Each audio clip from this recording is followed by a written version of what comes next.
Le médecin rhumatologue qui décide du protocole le plus adapté pour le patient en fonction du rythme aussi d'évolution de base de l'arthrose du patient et qui du coup va prescrire typiquement une injection tous les 3 mois par exemple. Après, on a parlé des PRP. Alors PRP ça veut dire plasma riche en plaquettes. On va en fait dans un premier temps faire une prise de sang, prélever du sang veineux du patient qui va être centrifugé immédiatement pour séparer les éléments rouges et les éléments blancs du sang. Les éléments rouges, on ne les garde pas, on ne réinjecte sur le site anatomique que les éléments blancs du sang, c'est ce qu'on appelle vraiment le PRP, le plasma riche en plaquettes.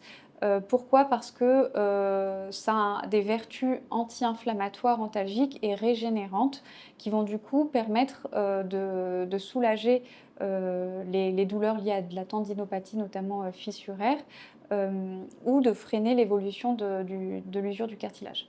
Alors après, de ce qu'on entend, ce qu'on regarde sur les réseaux, c'est plutôt réservé aux sportifs de haut niveau. Mais est-ce que moi, commun du mortel, j'y ai droit? Tout à fait, toute personne y a droit.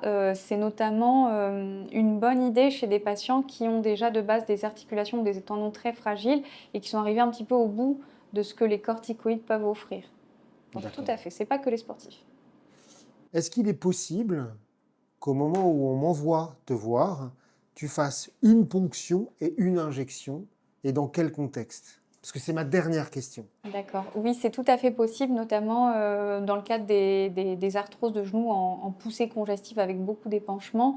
Souvent, l'épanchement mécaniquement gêne le patient, notamment si ça s'accumule en arrière sous forme d'un kyste popité.